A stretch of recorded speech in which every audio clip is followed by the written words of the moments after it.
TV सत्यमेव व्रतम। विविध मागण्यांसाठी आदिवासी समाजाचा जिल्हाधिकारी कार्यालयावर मोर्चा। हिंगोली जिल्हाधिकारी कार्यालयासमोर मागील अनेक दिवसांपासून आदिवासी विद्यार्थी विविध मागण्यांसाठी उपोषण करत आहेत। यातच आज हिंगोली शहरामध्ये विविध मागण्यांसाठी आदिवासी समाजाने हिंगोली जिल्हाधिकारी कार्यालयावर मोर्चा काढला।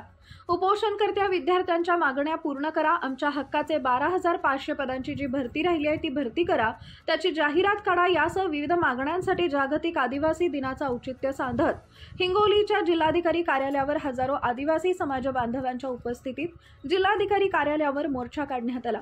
या मोर्चात हजारोंच्या संख्येने पुरुष तथा महिलांची उपस्थिती पाहायला मिळाली। हिंगोलीच्या छत्रपती शिवाजी महाराज पुतळ्यापासून post office, Jawahar road, Gandhi Chowk, Indira Gandhi Chowk, Agrasen Chowk या मार्गावरून जिल्हाधिकारी कार्यालयावर हा मोर्चा धडकल्याचं पाहायला मिळालं।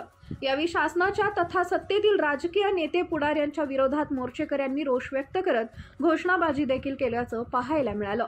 या मोर्चाला उत्स्फूर्त असा प्रतिसाद देखील मिळाला आहे।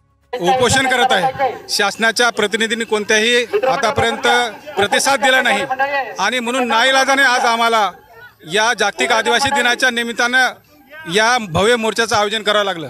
सरकारला आम्हाला सांगायचं की आमचे जे उपोषणकर्ते विद्यार्थी आहेत त्यांची मागणी लवकरात लवकर मान्य झाली पाहिजे। जे आमचे हक्काचे 12,500 पद आहेत ते सर्वप्रथम तुम्ही भरले पाहिजे, त्याची जाहिरात तुम्ही काढली पाहिजे। सरकार म्हणते भरतंय, परंतु 2017 पासून ते भरत नाही आणि त्यामुळं आमच्या लोकांमध्ये फार रोष आहे आणि तो रोष व्यक्त करण्यासाठी आज सर्व लोक आमच्या रस्त्यावर उतरले आहेत।